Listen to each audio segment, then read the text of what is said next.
시대기 하는 까비로 시대가 막고 시대기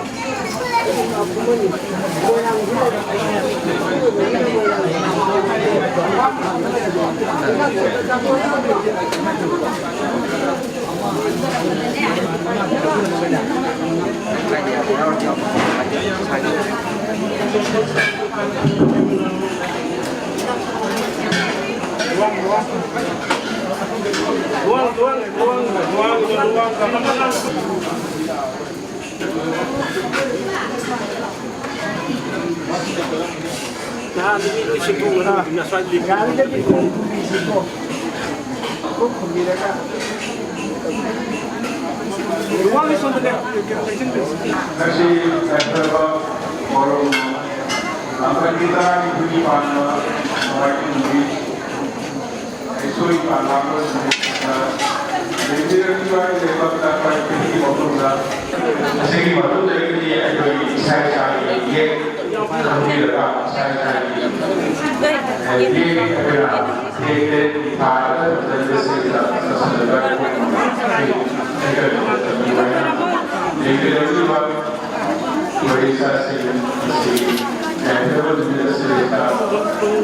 Ekor itu di orang Malaysia, ekor itu di umasan mana kami sendiri, ekor yang hukum sih.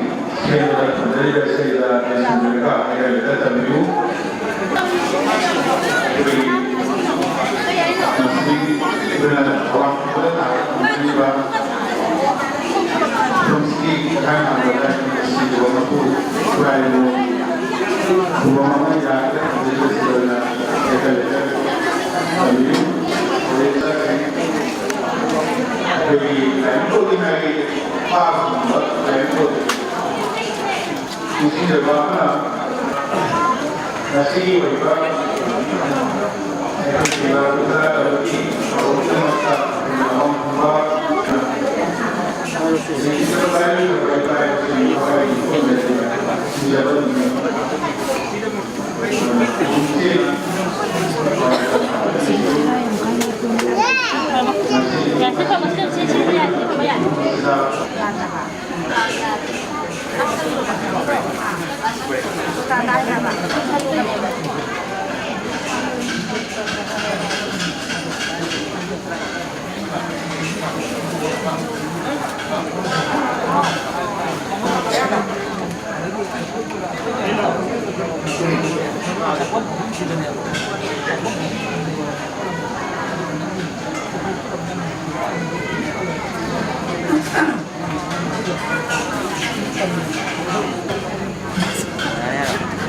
Terus kami akan keduan sebenarnya.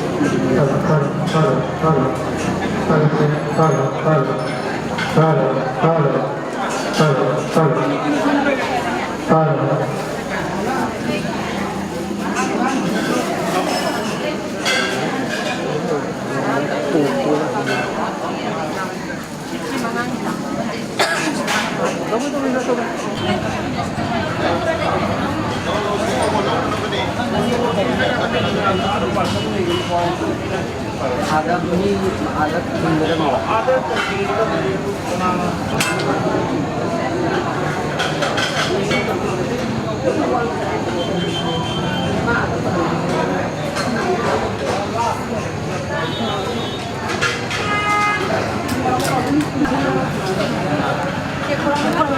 trong ngôi dày và lấy đúng đầu già đi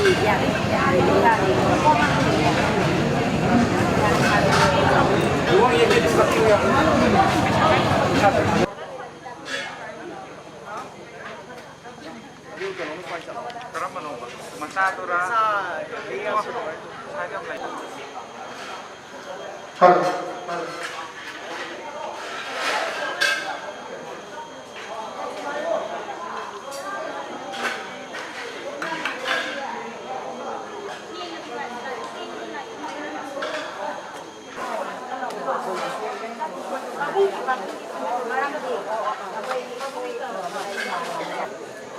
Aku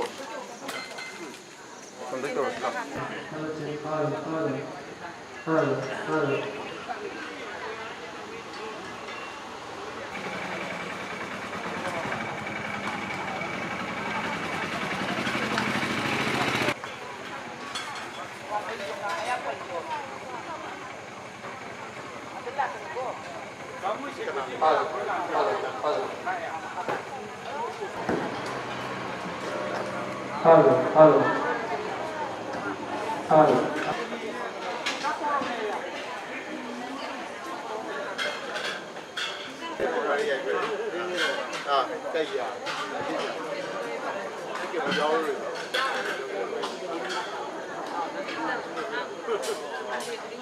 Ay, sila ini.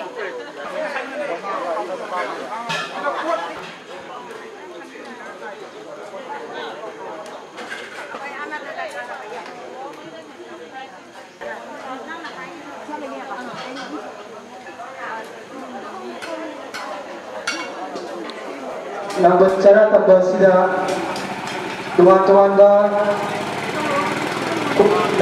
nikai sindagi lang bilang diba gari ko bilang diba ichirinaw alaman nikai ko nato di basina para makuksari Yang pasti kata menjadi. Masyarakat yang siniat na mayamun karena dilengkap pinamahay na lolo na sinjalan dari sinimay na lagi sindagi among katakan ng sindagi ay ko ini asi lakukan sekarang kembali kalau masih saya naman ni ada ikonan sing ibang kiba yang dapat si saya saur di sini ning dari panggil siba Mansak Tabang, Noren, Tugong Lekay, Manggang Kangkak, Kisi Yangkay, Pandong Dibonsa, Ligong Arapti, Angga, Unjem Lekay,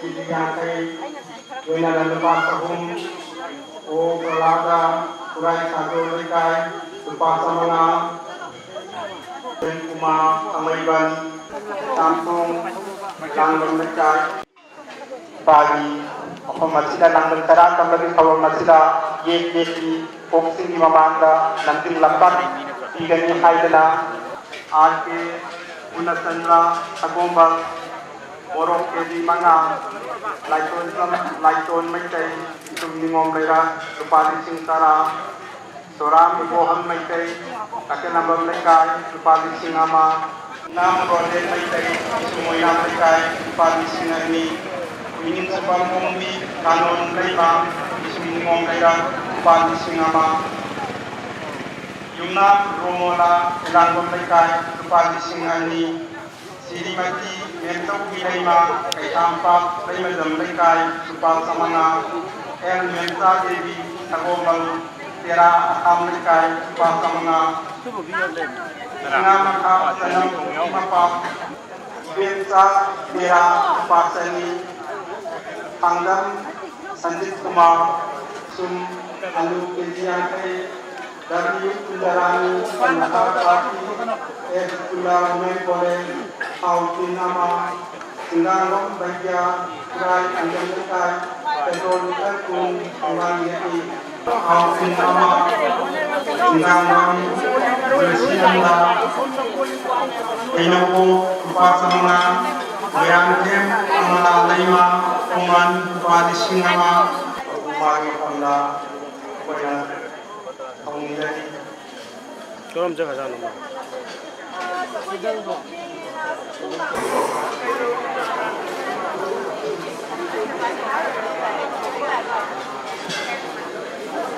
halo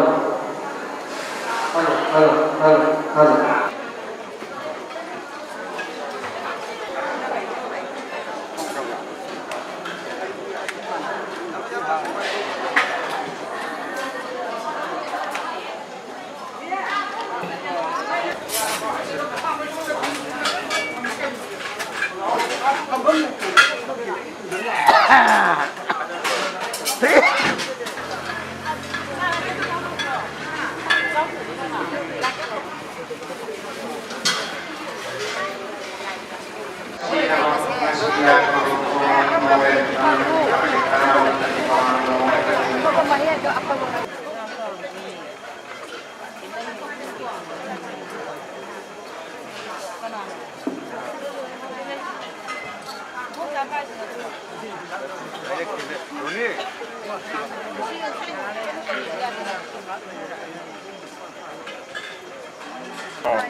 서서 내려 했네. 다음에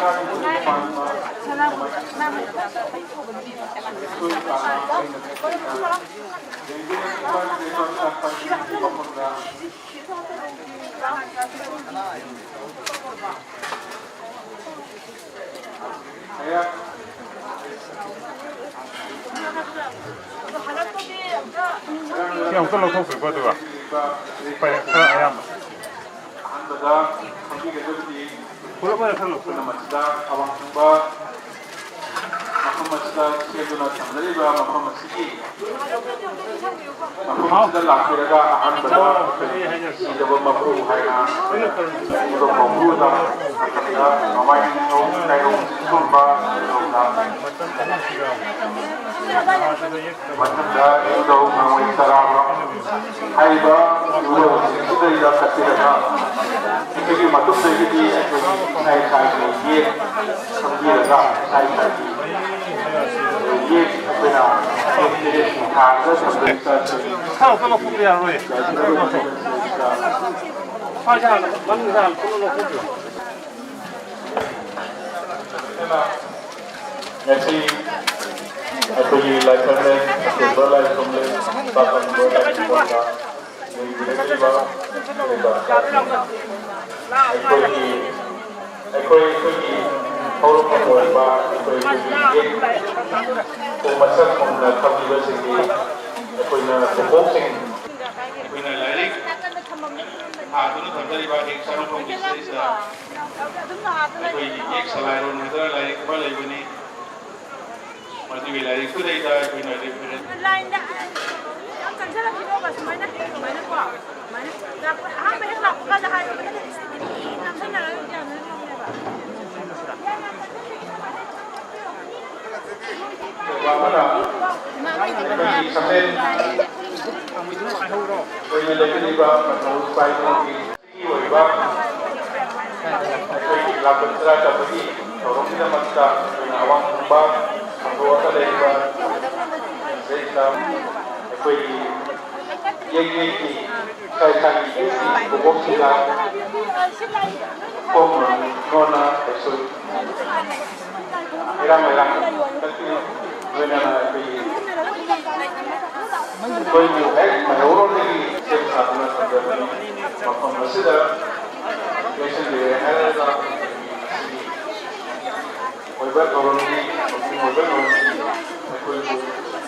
kitang maning kitang hangga cheba laisang je bjan jawan ge ba maning mathak step ahum mari ka khapyo adai aw laisang jawan ge ba ya bre ta bre ka release tau pyo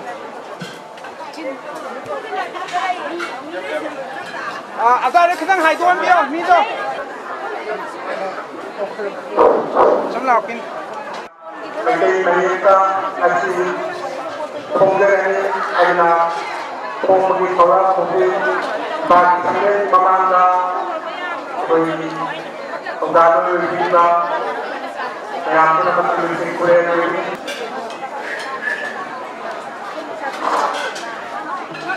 Pas kita lagi layon, kita lagi kasih banyak yang pertama kita sedang menjadi jalan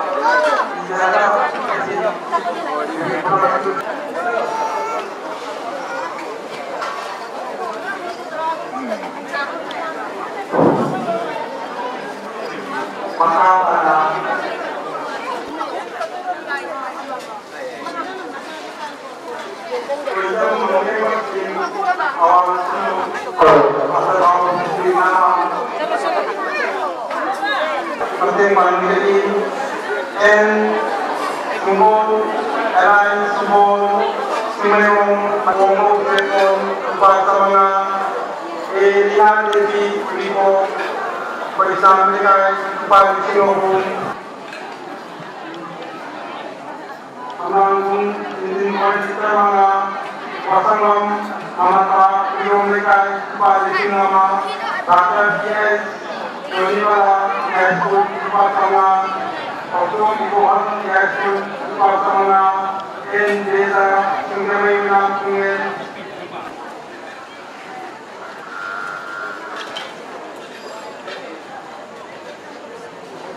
Hangapang patisingan nga sa mga wangkem sendreng pesi yangkai en ibeman laima uripo lupati singama lechangkep santos wangkai lupa sa mga angong sabi wangkai lupati sana lima lamper supermarket lupa sa mga ate inaubi lamper supermarket lupa sa mga Sobita Lampel Lepasani Utambala Tanaki Tel Lepasahum Manggan Kantak Kezi Manga KI Skibobi Ngana Bipong Lepasingani Kuman Temong Birita Singgamay Lepasa Manga KI CBI Ma Singgamay Lepasa Manga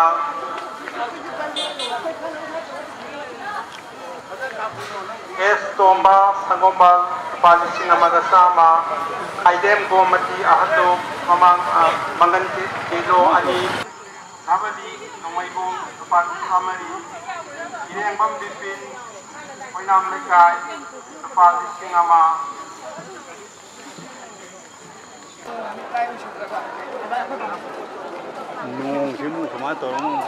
Yang bilang libat sinyo handa kali kumain jaba mana kanadumba kui sagi ye ko tasena kangi daba among tagahanan sindage ay koi di gantuna sagi ye ko kangi na bagi ramata dolok na sindage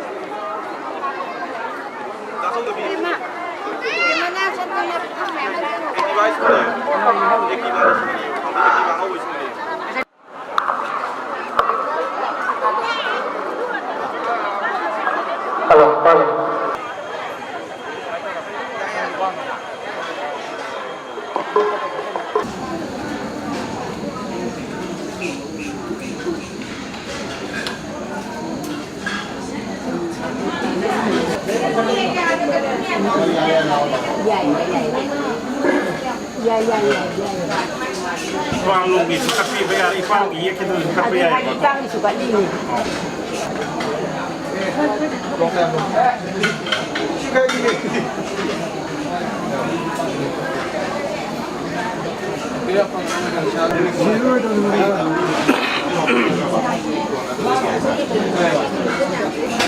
Kayu sana.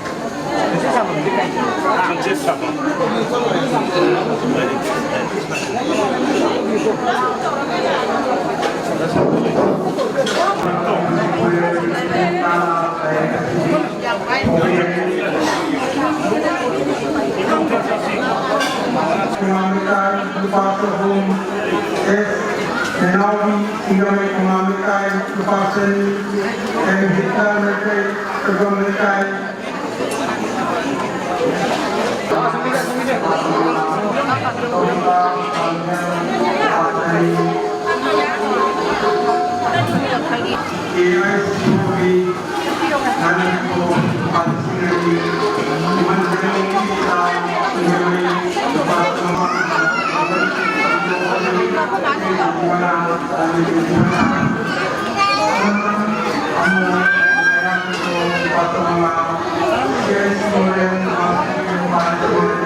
Dai, fondere.